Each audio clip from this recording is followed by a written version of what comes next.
Hi, and welcome to Empower Tomorrow. I'm your host, Kendall Golden, and today I am here once again with my mother, Melissa. So, welcome back. Thanks for having me again.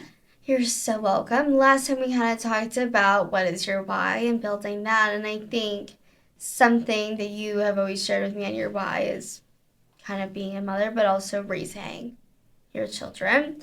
And I think it really stems from this idea of raising strong, independent women. Yes. And why is that something that's important to you? Because you've mentioned it a lot to me of like the importance of raising me to be strong and independent.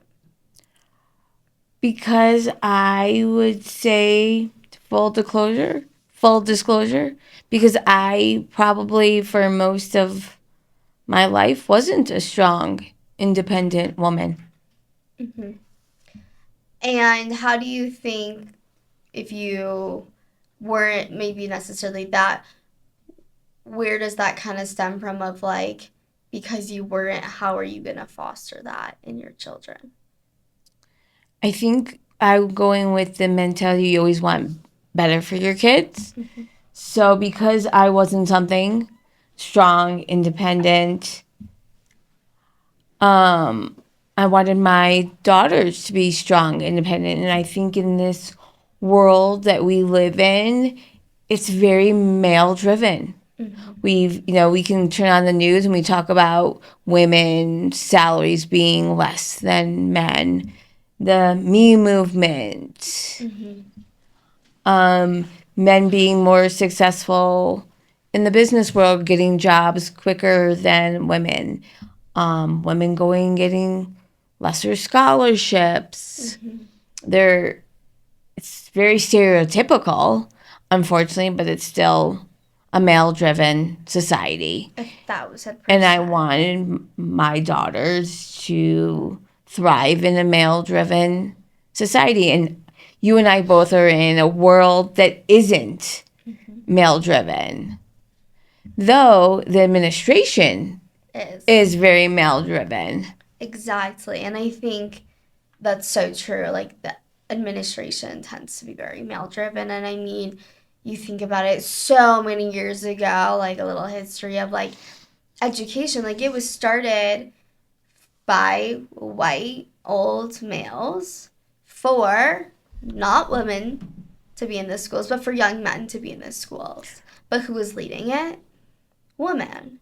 Mm-hmm. And that I think also stems from the fact that people just automatically assume like you have to be motherly and caring, and that's why there's so many women in education. I don't think that's necessarily the case. I think we all kind of go into our own fields based off of what we want to do. I want to go into education not just because I love children, but because I want to make an impact on the world. And I Mm-hmm. personally think that the best way to do that is by working with kids because they are the future. And I want to give them the tools and the access to those tools to be strong and independent and confident. I agree. It's funny that you said they wanted women in the schools to be motherly. And I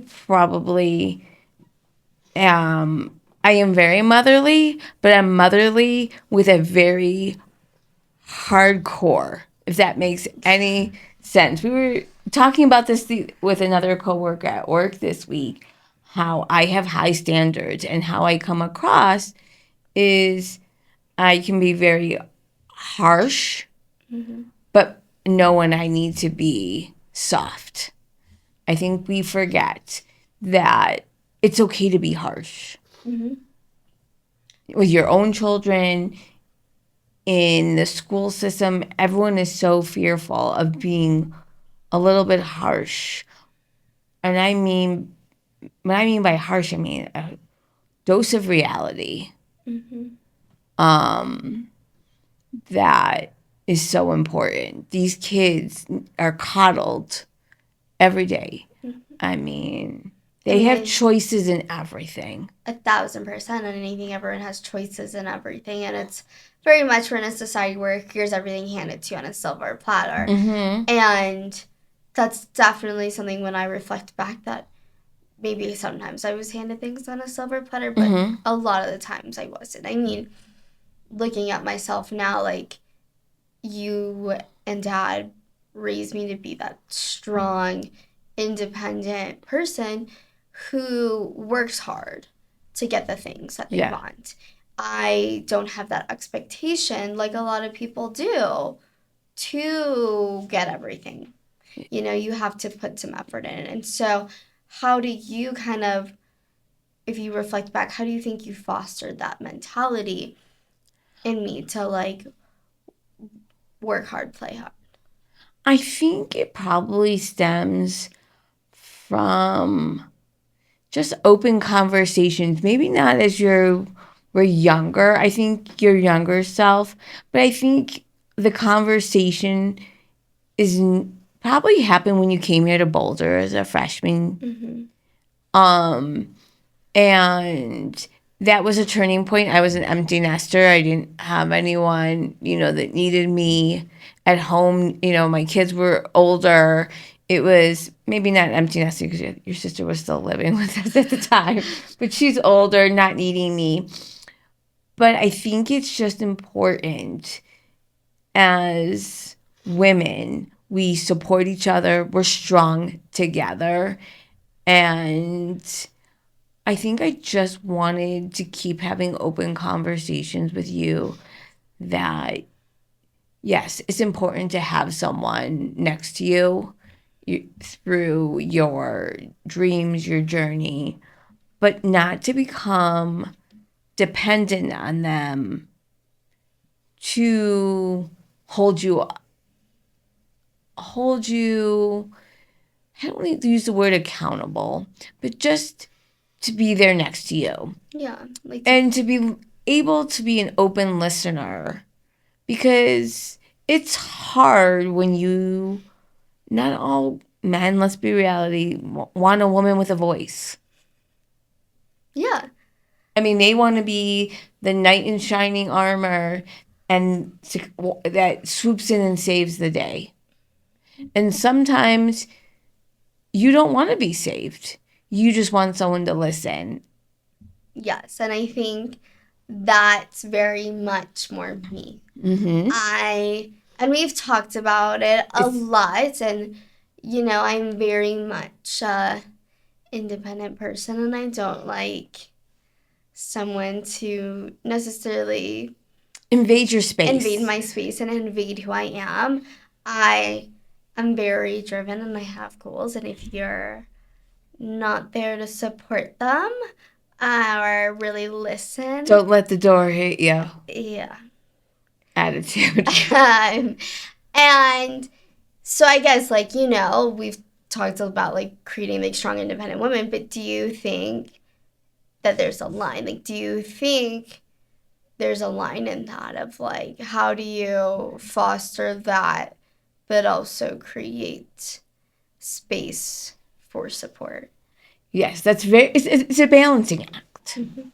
It's definitely a balancing act, and there's no right or wrong way to go about it. I think I support you by giving sometimes.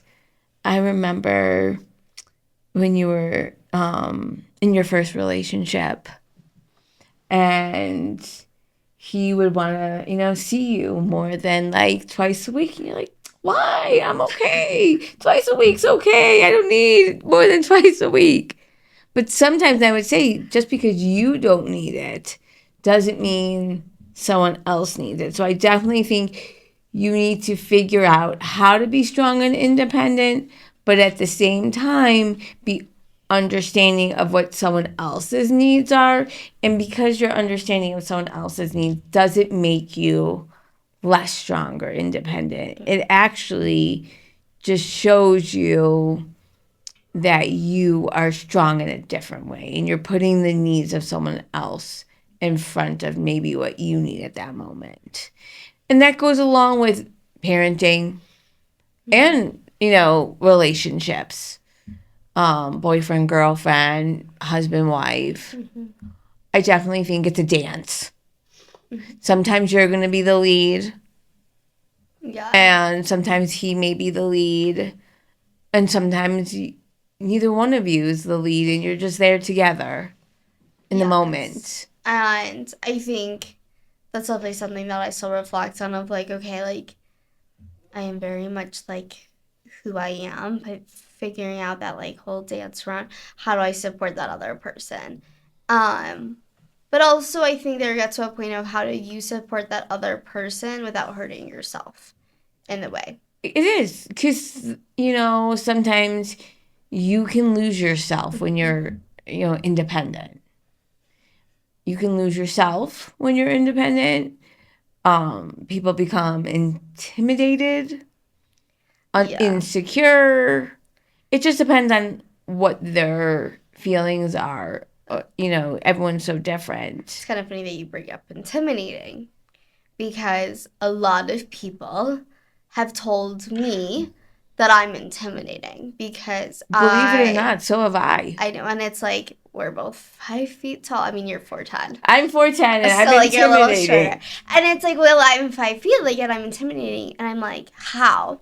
And everyone's like, well, you're just so like badass, and you just like walk in confident, and you know your stuff, you know you, and you're super independent, driven, and you just like push yourself. And so it's really funny because everyone's like, you're intimidating. I'm like, literally, how? Like, we're 5 feet tall.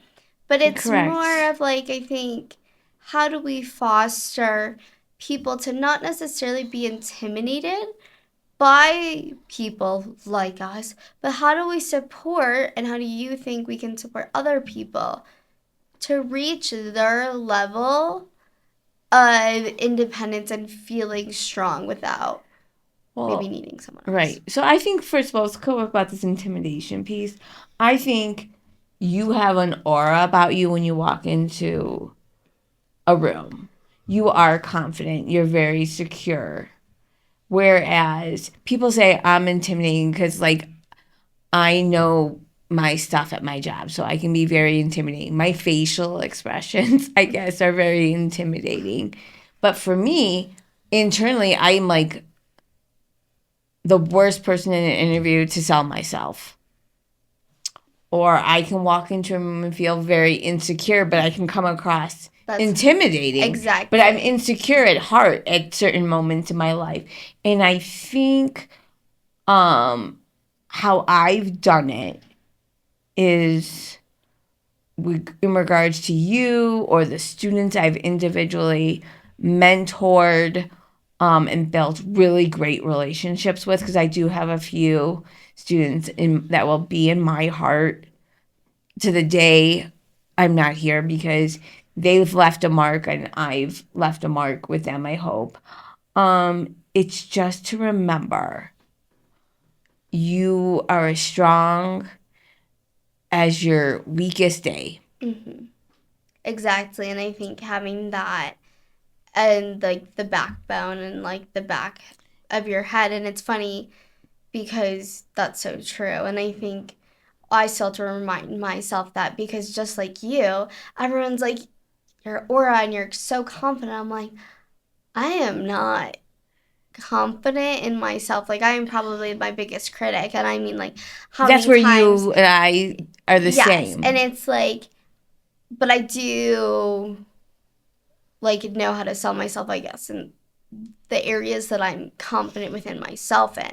When it comes to, I know my things when it comes to different areas of my life, but it's like I am probably like the least confident person I know. And it's like I look at someone and I'm like, you're so confident, like in who you are and what you embody and all of this. And I'm like, that's not me. But everyone's like, oh no, you are so confident. I'm like, I use humor to offset my lack of confidence. And you know that. Like, yeah. I will say the joke, or I will try and be the laugh of the party to to hide my insecurities. Mm-hmm. And so I have these insecurities. I didn't want my kids to have these insecurities. Unfortunately, it's genetics. I definitely think there's something that you're just genetic that we have to work towards to improve. And with my students. Yeah. And I'm as I talk to them, like, a matter of fact, like, dude, you got this. You can do hard things. You are stronger than you think. And I think I think sometimes strength can come across as cocky. Mm-hmm. But it's the way you portray yourself. If it comes across intimidating, cocky, or just normal. Yeah. Like downright genuine. Like I may come across intimidating, like in school, like because I have a lot of tools in my toolbox working with multiple students, that someone might come across that I'm intimidating, like a coworker. But I'm just confident in that part of my life. And I think it's really important as a woman today that you are confident that you are worth just as much as the person next to you. Exactly. Being male, female, them, whatever. You need to have strength and confidence. And I think it's really hard these days in our world. I agree. And I think you do have to have that confidence within yourself to understand your worthiness. And I think it does come from a place where you have to find that within yourself. And it comes with age. And it definitely comes with age, I'm sure. But I think it comes from within yourself. And I think a lot of people in society nowadays look for other things. You know, they look at social media and they're like, wow, I want to be that person. And so I think social media and a lot of things kind of downplay and really maybe don't support fully. I think there's like different intentions that come across when we're trying to create, and not really necessarily create, but foster that independence and that worthiness. And, my mind automatically goes to the Barbie movie. I can't, we can go on to the Barbie movie, but let's talk a little bit about social media. Yeah. Because, I was never on TikTok till about, 3 months ago? And I really just do it for the shop, because let's be real, they have some really great deals on the TikTok shop. But TikTok, Instagram, Snapchat, it's always about that wanting to be like that person, the instant gratification of the likes. And I think I really tried, I don't remember when exactly we had a conversation that, remember, it's not about the likes. It's not about the number of likes. It's about the quality of likes and why they are liking it. I mean, you have people that you probably haven't talked to in 5-6 years since you graduated high school, and they're liking your post. That's not a quality like.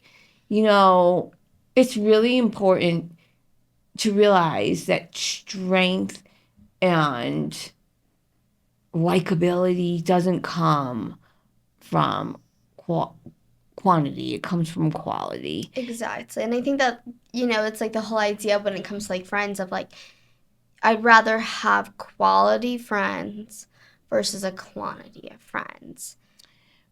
And I think people don't realize what a quality friend is these days. Yeah. I think we're just all about the amount. The amount of money you have in your bank account, the amount of designer bags, the amount of friends, it's all about the amount. It's not about the moments. Because if you added up all the little moments that have good, old-fashioned quality, like you enjoy it, meant that's going to over exceed anything else I in your agree. life. I think the quality of things will it'll exceed everything. It'll create everything to be meaningful. And back to like the whole point of like friendships, I think it's those quality friendships are the people that are there that are supporting you and being that cheerleader. And I think, it's those people in your life that you want really close to you. It's not about, ooh, you got this. Now I'm going to try and do something to overstep you and have that competition. And I Right. think social media kind of portrays this world, and not necessarily maybe portrays, but creates and curates this world where it is a competition. And that, I think, kind of brings in this whole idea of like worthiness of like, ooh, I got 100 likes on this, and oh my gosh, she only got 20. And so then it creates that worthiness drive of like, well, I only got 20 likes. I don't feel as worthy as this person who got I think 100. social media has actually worsened people's young girls' worth and strength. Exactly. And so it's actually making them look weak and needing to be swooped in. And, I just feel like the self-esteem of these girls is so low out there because of social media. I agree. And that's funny. And that will circle back to like the Barbie movie. Because, I was talking to one of my friends and we were like, we're both very strong, independent and people.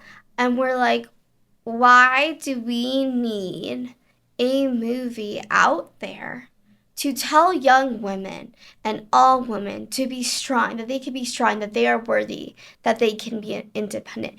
Why do we need a movie created out there? What have we done wrong as a society that people don't feel worthy? And like we're like, this is kind of crazy that we need a movie to tell people that. We need more things to tell people and hone in on the fact. And so like, not every Barbie needs his Ken.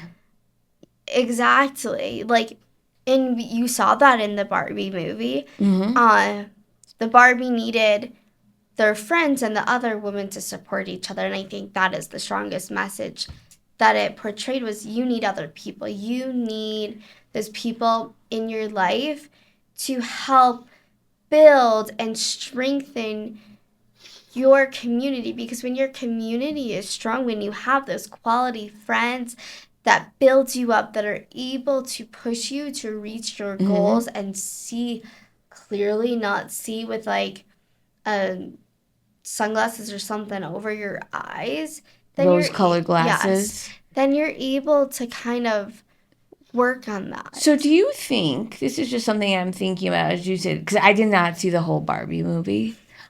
It's likely if I ever get through a whole movie without falling asleep. However, but let's think, Barbie was this toy created to be perfect looking, or what every woman should look like. Do you think whoever created that movie, because wasn't that they created it to give women inspiration? Yes. That's what you think? Or do you think it was created to turn around the intention of the invention of Barbie? I think it's... Do you know what I mean? Yeah. I think it's a lot to do with the turnaround, to turn around the invention. Like you saw, I mean, you didn't see it because you probably fell asleep if you went. Like they found Barbie, they put her back in the box, and then she like kind of left. And she ran away. And I think it's to turn around and be like, we are so much more than this perfect person. I mean, she is like, this, so why like, did they put her back in the box? Well, she ran away. Because I think people want to put women in this box of like, you can only do That's what I was leading this thing. You can only do this. And very 50s, like you have to raise kids. You have to raise kids. You need your Ken to come in, swoop in, save the day, provide and give and just be like, this whole thing. But you don't. You don't need. Why can't Barbie save Ken? Exactly. Maybe there have been times that your father has saved me, but I would say vice versa. Maybe I've saved him from something he said, done, whatever. But again, I think they were trying to turn around something, but in the end, it might have hindered what they were trying to do. Yes, and so I think we, as women, need to really think about how can we still continue to drive ourselves more. How many women do you know, or young girls your age, that you feel have your back? Strong women that have your back. Think about it. I can probably count the women that have my back on one hand. Yeah. And that's part of society. We take strong women and we try to break them down. Women try to break down strong women. I also think other people try and break down strong women. But I also feel like I try and raise you to build up strong women. Mm-hmm. I think that's important, that we need to actively work on building up strong women. And I think for me, that's me just continuing to do the things that I do. Continue to push myself even further and figure out ways to break down the systems that we have. To break down, there's like a TikTok trend from a few months ago. It's like woman in male fields. Why do we even have that? Every field is for women and men. So it's like it is breaking down those gender barriers. The exactly. Gender barriers from the 50s are still here. Mm-hmm. If I think about it, like there's gender barriers, there's age barriers. Yeah. Like we're in professions that, no offense, if you were to, there's a gender barrier if a guy wants to be a kindergarten teacher or a first grade teacher. There is that gender barrier. Why does there need to be gender roles within the workforce? And again, it's that gender barriers. It's because we cannot work together to go back to being equals. And how do you think that we can work to get there? How do you think, maybe more narrowing it down, how do you think we can work on giving young girls the tools to be themselves? I know. And to raise other women up. I think I just continue to remind my students that there's no I in team. Mm-hmm. There's no I in team. There's no obstacle that you can't do. I'm trying to recall a couple weeks ago at lunch. I work with first graders. Mm-hmm. And a girl came over to put her tray down, and the boys are like, well, this is the boys' table. Mm-hmm. And you know me, I stopped. I'm like, there's no boys' table. There's no girls' table. No one can tell. I think we need to decide that. There is no boys and girls club. Mm-hmm. We're together. I think it stems starting from a very young age, and it evolves. Open conversations. You and I are very open with each other, and I think that does help. Mm-hmm. And I'm sure you have seen moments in my life where you might have thought, my mom isn't as strong as she should be. Mm-hmm. And there are moments you said, wow, my mom can get through a lot. Mm-hmm. And your strength is always going to be challenged by something that happens in your life, by a person. But I think it's what you do with that. When you get Yes. challenged, I think that it's what you do with it. It's Mm-hmm. how do you process it, Mm-hmm. but also how do you move forward? And you may not process it the first time the right way. Exactly. And then so the next time if the same challenge happen, you might tweak it a little bit. Exactly. And I think it's really about leading with your own intentionality. You have to be the best version of you. It's not trying to be someone else. It's not trying to be the Barbie. It's not trying to be the person on social media that has millions of followers and hundreds of likes. It is what is the best version for you. And I think realizing that, finding those quality people, finding that quality, because quality has so much more meaning than quantity. I wish I knew where in society quality became more important than quantity. Yes, but I think it's an important thing that not everyone has made that switch and has that thinking, but I think it's important that we have that idea that quality is more important than quantity. And I guess that's like a work in progress on how we can influence people to make that switch in this day and age. Because we're all about quantity. I think it's more about finding it in yourself and really sharing that you need to find that within yourself and within those people that you are close with. You need to find that. It's like that independent work. You have to be intrinsically motivated to do that work, to find your worth, to figure out who you are and what you can do to continue growing yourself, but also building up other people.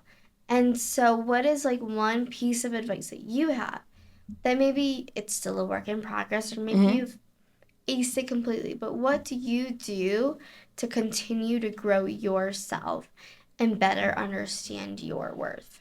I think I'm an ever evolving worth finding individual. You know, it was funny. The first time I was here, we were talking about exercise being my why in life, and then I had an incident that my why was like gone. My worth was gone. I fell and I couldn't do my exercise, and I felt less of a person. And I think my advice is don't ever question your why, even though you might get a setback. It's your why is evolving into something different, or it's giving you a tool that you will need to move and grow. And my advice to the young girls out there, just remember your likes, your quantity of friends does not ever make your worth less than what it is or more than what it is. No, exactly. And I think that's all of our reminder that it's quality over quantity, but also never question your why. If something might alter it, it is giving you a tool. It is opening up a new door, a new pathway to continue growing and sharing your story and becoming the best version that you can be while building up the people around you. Because if you are able to build up the people around you, that is like how you become that strong person that builds your own worth as you're able to see other people grow. Right. And we learn so much from other people that we take that for granted. Like, you know, as much as I learn from you, learn from me, I learn from you. I just think as women, we just need to remember our why may change, but the change is for the good. Exactly. It's only going to empower you to be better, empower others to be better. And I think that whole idea of empowering yourself to be the best version of you is truly so true. And I mean, I think it's very cliche to be like, oh, you have to empower yourself, but it is exactly what you have to do to empower yourself today, tomorrow, and in the future to just continue growing and finding yourself even more. With that, thank you for all of your insights. And I feel like we both have truly grown so much from when we were younger to now. I And we're a mean, work in and progress. exactly, I think we're all a work in progress. And we just have to remind ourselves that we are worthy and to never question your why or your worth, because every single opportunity and new door pathway is teaching you something. That's a new tool to grow yourself and continue thriving to be the best version of yourself.